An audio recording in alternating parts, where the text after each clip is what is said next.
I stood in front of my mother's house, clutching the expensive coffee maker I'd bought her for her birthday. The box was heavy in my arms, and I shifted uncomfortably as I waited for someone to answer the door. $2,000. That's what I'd spend on this gift, hoping it would bridge the gap between us after years of strained relations. Mom had always loved coffee. Every morning when I was growing up, she'd brew a fresh pot while humming softly to herself. It was one of the few warm memories I had left of her before everything changed. The door swung open and there was Rick, my stepfather. His face showed a flash of annoyance before he forced a smile. "Emma," he said flatly, "come in." I stepped into what used to be my childhood home, though it was barely recognizable anymore. The familiar furniture my dad had picked out was long gone, replaced with Rick's modern tastes. Even the family photos that once lined the hallway had been replaced with pictures of Rick, my mother, and his 2 daughters. I followed him through the hallway, the weight of the coffee maker growing heavier with each step. The living room was filled with people, some of Mom's friends I vaguely recognized, and of course, my stepsisters, Melissa and Jessica. They were both in college now, though they still lived at home. "Emma," my mother's voice carried across the room as she spotted me. She was wearing an expensive-looking dress, her hair perfectly styled. "You made it." "Happy birthday, Mom." I managed a smile and held out the gift. "I thought you might like this." Her eyes lit up at the sight of the large box, and for a moment, I felt a spark of hope. Maybe this would be the turning point in our relationship. Maybe this expensive gift would finally make her see me as worthy of her attention again. She tore open the wrapping paper eagerly, but as soon as she saw what was inside, her expression changed. Her lips pressed into a thin line of disappointment, and she set the box aside without even opening it. "A coffee maker," she said flatly. "Hell, practical." The room seemed to grow quiet, and I felt everyone's eyes on me. Jessica whispered something to Melissa, and they both smirked. "It's top of the line," I explained, feeling foolish. "It can make any kind of coffee you want. Lattes, cappuccinos, everything. I remembered how much you love coffee, so." "Thank you." "Emma?" she said, but her voice was cold. "Let's have some cake." The rest of the evening was torture. Mom barely spoke to me, though she laughed and chatted with everyone else. I sat in the corner picking at my cake, wondering why I'd thought things would be different this time. It all started 10 years ago, when I was 19. That's when my whole world fell apart. Dad got sick, cancer, and within 6 months, he was gone. I was devastated, completely lost without him. Dad had always been my rock, the one person who truly understood me. I expected Mom and I would grow closer through our shared grief. Instead, she met Rick just a month after the funeral. Within 6 months, they were married, and Rick and his daughters moved into our house.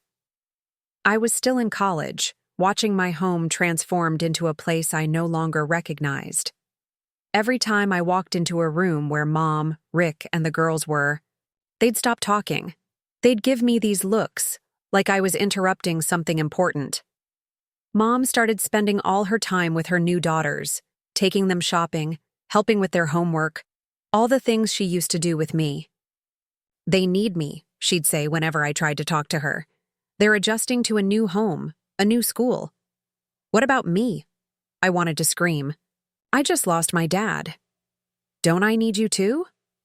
But I never said it. Instead, I retreated further and further into myself until finally, I couldn't take it anymore. My grandfather, Dad's father, lived on the other side of the city. He offered me a place to stay, and I jumped at the chance. Living with Grandpa was the best decision I ever made. Yes, it meant a longer commute to college, but I didn't care. For the first time since Dad died, I felt like I had family again. Grandpa understood my pain. He was grieving too, not just for his son, but for the way Mom had so quickly moved on. "Your father would be proud of you," he'd tell me, and those simple words meant everything. I still visited Mom occasionally, but each visit was more painful than the last. The final straw came when she handed me a cardboard box filled with Dad's photos and personal belongings. "We don't need these around anymore," she said. "Rick thinks it's time to move on." That was the moment I knew I'd lost her completely. I took the box back to Grandpa's house, and we spent the evening looking through the photos together, sharing memories of the man we both loved and missed so deeply. After that, my visits became even rarer. I was happy with Grandpa. He became my family, my support, my everything. And for a while, that was enough. I was pulled from my thoughts when I realized the birthday party was winding down. Guests were leaving, offering Mom final birthday wishes and compliments on her home, her dress, her life. I stood up, thinking I should probably leave too. "Emma," Mom called out. "Stay a moment, would you? We need to talk." I hesitated, then nodded. Something in her tone made my stomach gnaw with anxiety. I had no idea what was coming, but somehow, I knew it wouldn't be good. When the last guest had left, Mom turned to me with a look I knew all too well. Rick stood beside her, arms crossed, while Melissa and Jessica lingered nearby with matching smirks. "Emma," Mom said, her voice sharp, "you could have given me something more expensive." I blinked, stunned. "What?" "The coffee maker cost $2,000. They all laughed, as if I'd told a joke. Mom shook her head. "A coffee maker? Seriously? You have all that money from your grandfather, and this is what you get me?" "I thought you'd like it," I said, feeling stupid. "You've always loved coffee." I'd been dropping hints for months about wanting. "A diamond necklace," Mom snapped. "But you're too stupid to pick up on them, apparently." Now that she mentioned it, I did remember her talking about a necklace a few times. But I hadn't realized those were hints directed at me. I didn't know. "Save it," Jessica interrupted. "God, you're so dense." Melissa nodded. "We only put up with you because Mom thought we could get money out of you, but you're too greedy to share anything substantial." I looked at Mom, waiting for her to defend me. She didn't. Instead, she nodded in agreement. "You've always been selfish, Emma, ever since you were a child." I couldn't believe what I was hearing. "I've been giving you money whenever you ask." "Pocket change," Rick scoffed. "Your grandfather left you $400,000 plus his house. You could be more generous with your family. Get out and don't bother coming back until you're ready to be a real daughter." I left without another word, tears blurring my vision as I drove home. How could I have been so naive? I thought we were rebuilding our relationship, but it had always been about money. That night, I couldn't sleep. Around 2 a.m., I checked social media and felt my stomach drop. Mom had posted a picture of the coffee maker with the caption, "A useless thing from the most useless and greedy daughter in the world." Her friends had already filled the comments section with support for her and criticism of me. "You deserve better than such a stingy daughter," one wrote. "What a stupid gift," said another. As I scrolled through the hateful comments, my sadness transformed into anger. This was the last straw. For years, I'd let Mom walk all over me, desperate for any scrap of affection. No more. I remembered something Grandpa had mentioned a year before he died, something about Mom and money. It was time to dig into his old files. The next morning, I went to Grandpa's office, a room I'd kept exactly as it was when he was alive. His desk was still covered with neatly organized folders and papers. I started searching through the filing cabinet where he kept important documents. After an hour of searching, I found it, a legal receipt signed by my mother. According to this document, Grandpa had loaned her $150,000 to start her bakery business, with the explicit condition that he could demand repayment at any time. As his heir, that right now belonged to me. I sat back in Grandpa's old leather chair, thinking about what happened after Mom got that loan. It was about a year after I'd moved in with Grandpa. Mom had shown up one day, barely acknowledging me before asking to speak with him privately. They were in his office for over an hour. What did Mom want? I'd asked when she left without saying goodbye. She needed money to start a business, Grandpa explained, looking troubled. I agreed to loan her $150,000, but only if she signed a legal document promising to repay it when requested. You're giving her money? After how she's treated me, treated us? Emma, he said gently, I'm still her father-in-law, and this way, I have some leverage if we ever need it. I didn't understand what he meant then, but I do now. Grandpa was always thinking ahead. After getting the money, Mom opened a bakery in a busy part of town. It did well, and soon she was, flaunting her success on social media, posting pictures of her new car, fancy vacations with Rick and the girls, always with captions about being a self-made businesswoman. Then, just after my college graduation, Grandpa had a massive heart attack. He was gone before I could even get to the hospital to say goodbye. I was devastated, completely lost without him. He'd been my rock for 4 years, the only real family I had left. According to his will, everything he owned, the house and $400,000 in savings, went to me. I wasn't surprised. What did surprise me was Mom showing up at the house the day after the funeral, demanding her fair share of the inheritance. I refused. We argued. She called me selfish and ungrateful. I told her she had no right to Grandpa's money after the way she'd erased Dad from her life. She left in a fury, and we didn't speak for 3 years. During that time, I settled into a comfortable life. I had a good job in marketing, lived in Grandpa's paid-off house, and had his savings wisely invested. I wasn't rich, but I was secure and independent. Then last Christmas, in a moment of seasonal weakness, I reached out to Mom with a simple holiday text.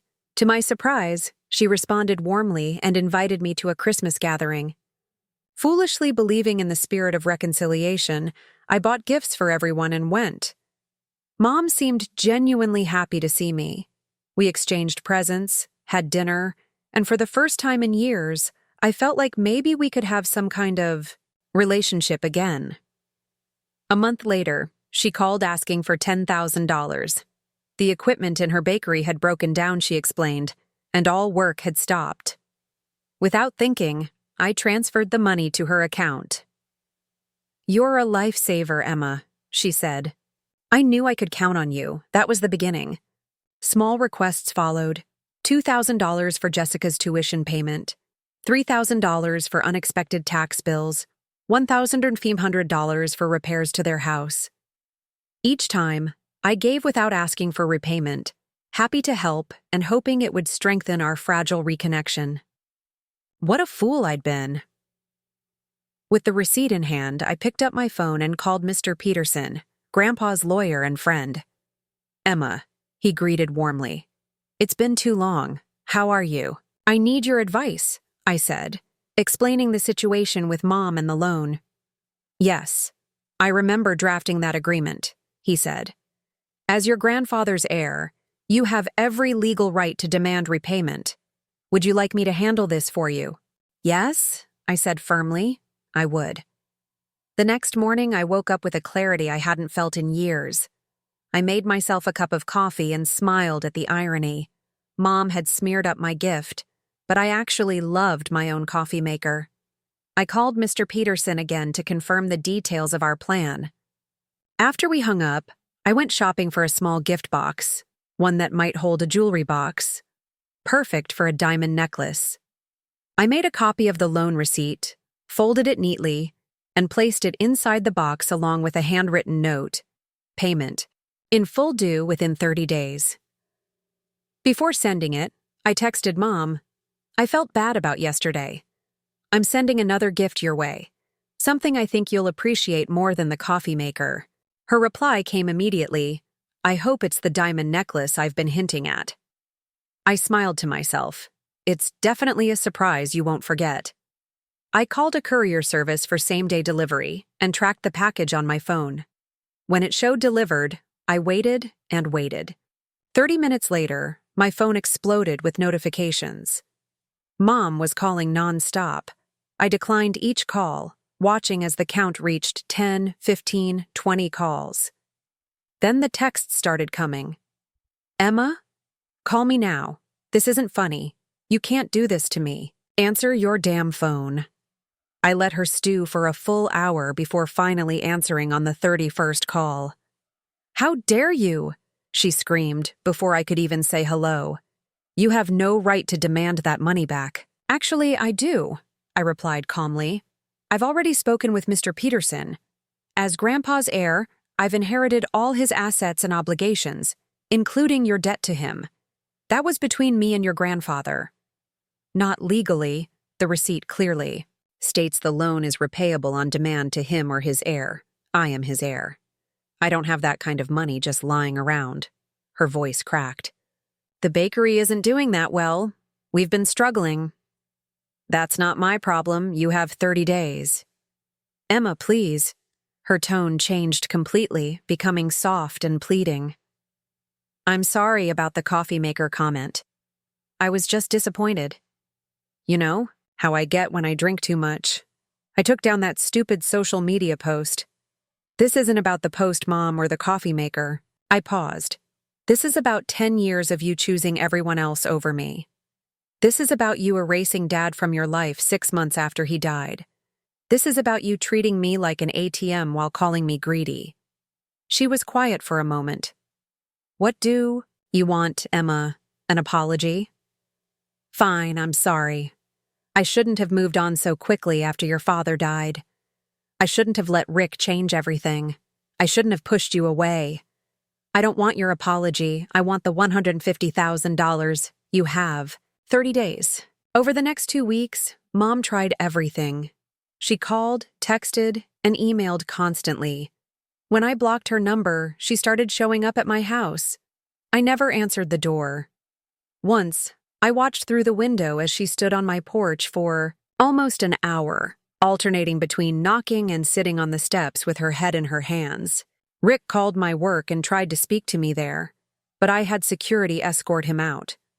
Melissa and Jessica sent nasty texts from new numbers when I blocked their regular ones. They called me heartless, cruel, a terrible daughter. I saved every message as evidence of harassment just in case. Mom even sent some of her friends to plead her case. One of them, her best friend Susan, caught me in the grocery store parking lot. You're destroying your mother, she said. She might lose everything. The bakery, their house. That's not my concern, I replied, loading my groceries into my car. How can you be so cold? She's your mother. I looked at her directly. Where was this concern when she was posting about what a useless, greedy daughter I am? Where were you when she kicked me out of her life after my dad died? When she moved my stepsisters into my childhood bedroom? When she threw away all traces of my father? Susan had no answer for that. She just shook her head and walked away. 3 weeks after I sent the gift box, Mr. Peterson called me. Your mother has contacted me, he said. She's arranged for a loan to repay the full amount. We're meeting tomorrow to complete the transaction. Do you want to be present? I thought about it. Yes, I want to be there. The next day, I met Mom at Mr. Peterson's office. She looked terrible, pale, with dark circles under her eyes. For a moment, I felt a twinge of regret. But then I remembered her laughing face as she mocked my gift, the cruel caption on her social media post, the years of neglect. Mom barely looked at me as she signed the papers and handed over a cashier's check for $150,000. Mr. Peterson verified everything and nodded to me. This concludes our business, he said formally. As we stood to leave, Mom finally spoke directly to me. I hope you're happy now, she said, her voice flat. You've ruined us, just like you always wanted. I never wanted to ruin you, Mom, I said quietly. I just wanted you to love me the way you loved your new family. You know what? She laughed bitterly. For years I told myself I was a good mother to you, that you were the problem. Too sensitive, too clingy, too much like your father. But looking at you now, I can see him in you. That same stubborn pride, that refusal to back down. She shook her head. "You're a terrible daughter, Emma, but I guess I wasn't much of a mother either." She walked out without waiting for my response. I stood there, feeling strangely empty. This wasn't the closure I'd imagined. There was no satisfaction, no sense of triumph, just a hollow feeling where my anger had been. "Are you all right?" Mr. Peterson asked. I nodded. "I will be." As I drove home, I wondered if I'd done the right thing. The money wasn't really the point. It was about making her feel a fraction of the pain she'd caused me. Had I stooped to her level? Maybe.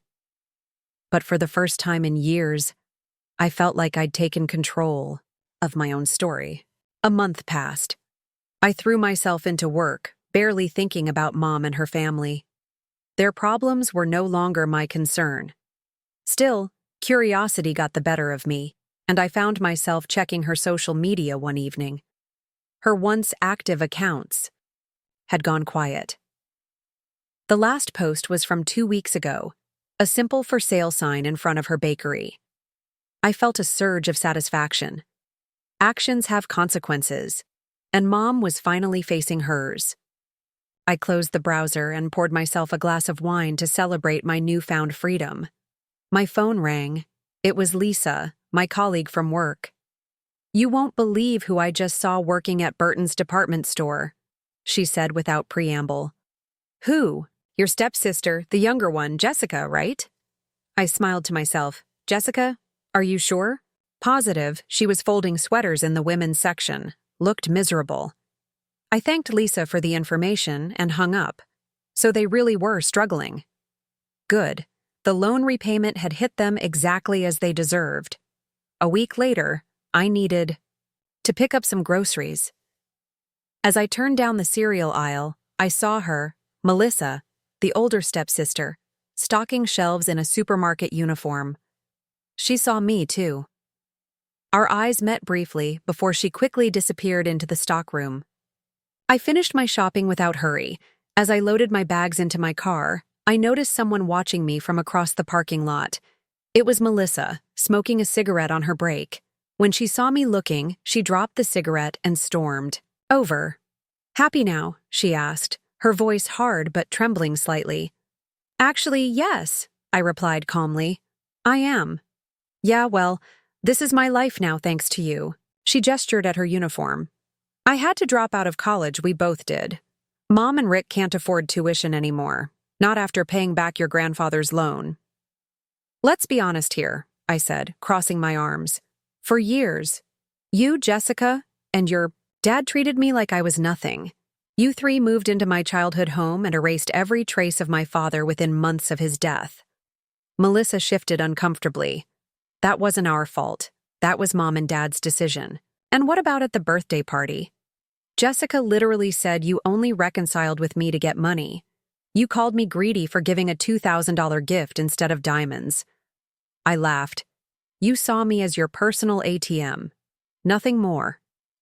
Melissa fell silent, unable to counter my points. "You never saw me as family," I continued.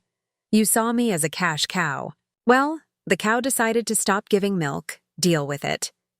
She stared at me, her mouth opening and closing without words. "I have to get back to work," she finally mumbled, turning away. "Good luck with those shelves," I called after her. I got in too, my car feeling lighter than I had in years. No guilt, no regret, just the satisfaction of finally standing up for myself. 2 days later, I drove by the bakery. The for sale sign was still there, but now there was a sold sticker across it. On Dao. Impulse, I parked and went to the coffee shop next door. The barista knew me. I'd been there when Mom first opened her business. "Shame about Sweet Dreams Bakery, isn't it?" she said as she handed me my coffee. "Things don't always work out," I replied neutrally. "Between you and me," she leaned closer. I think she bit off more than she could chew. Started too big, took on too much debt. That's what happens when people try to live beyond their means, you know? I nodded and took my coffee to a table by the window. The barista's words confirmed what I'd suspected. Mom had always been image conscious, always wanting to appear successful. The fancy car, the lavish vacations, the designer clothes, all while apparently struggling to keep the business afloat. Had the $10,000 I gave her for broken equipment even gone to the bakery at all? Probably not. The next weekend, I decided to take some time off work. I deserved a break, a celebration of my victory and newfound independence. I booked a 2-week vacation to the coast, a small cottage ride on the beach. As I packed my bags, I felt exhilarated by the possibilities ahead of me. The cottage was perfect, simple, quiet, with nothing but the sound of waves to keep me company. I spent my days walking on the beach, reading books I'd been putting off, and enjoying my freedom. No more manipulation, no more guilt trips, no more being used for my money. On my last day at the beach, I got a text from an unknown number. It's Jessica. Melissa told me she saw you. Just wanted you to know Mom's been drinking a lot. Talking about you, not good stuff. Stay away from her if you know what's good for you. I deleted the message without responding. Their problems weren't my concern anymore. When I returned home, there was a letter in my mailbox, formal stationery, no return address. Inside was a note in Mom's handwriting. Emma, I don't forgive you for what you did. You chose money over family, just like I once chose a new family over you. Maybe we deserve each other. Don't contact us again. We'll manage without your charity or your cruelty, Mom. I read the note twice, then tore it into tiny pieces and dropped them in the trash. No more emotional manipulation. No more guilt. I was done with all of it. Life got better. I went back to work with renewed energy, started dating again, joined a book club, and even began planning a trip abroad, something I'd always wanted to do but had put off. I heard through mutual acquaintances that Mom and Rick were still together but struggling. The girls were both working full-time, their college dreams on hold indefinitely. I felt not a shred of guilt. They had made their choices just as I had made mine. They chose to treat me like an outsider, to erase my father's memory, to use me for my money. I chose to demand what was legally mine and cut toxic people from my life.